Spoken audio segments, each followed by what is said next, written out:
ও তারেক রহমান। নিশ্চিতভাবেই ২০২৫ সালে ডক্টর মোহাম্মদ ইউনূস ও বিএনপির ভারপ্রাপ্ত চেয়ারম্যান তারেক রহমানের মধ্যে একটি গুরুত্বপূর্ণ সাক্ষাৎ ও আলোচনা অনুষ্ঠিত হয়েছে। বৈঠকের সংক্ষিপ্ত বিবরণ আমি দিচ্ছি। সময় ও স্থান: তারিখ ১৩ জুলাই ২০২৫। স্থান: লন্ডনের ডরচেস্টার হোটেল।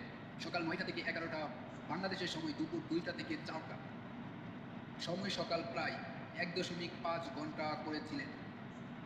আলোচ্য সূচিপত্র ও প্রেক্ষাপট তুলে ধরতে চেষ্টা করি।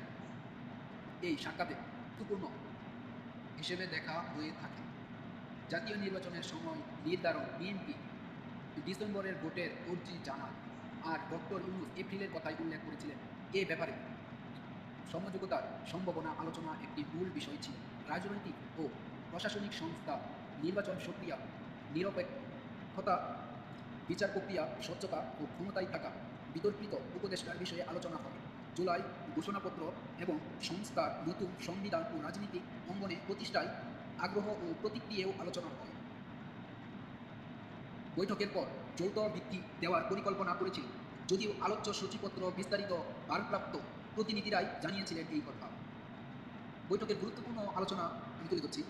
এটি যে প্রথম সাক্ষাৎ ছিল ডক্টর ইউনূস ও তারেক রহমানের মধ্যে, তাই তারা রাজনৈতিক অঙ্গনে বর্ণিত হয়েছে এটি মুহূর্ত হিসেবে।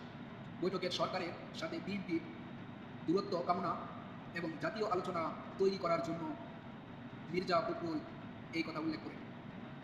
বৈঠকের পর রূপকথা থেকে বাস্তবে যাওয়ার মনোভাব দেখিয়েছেন রাজনৈতিক মহল।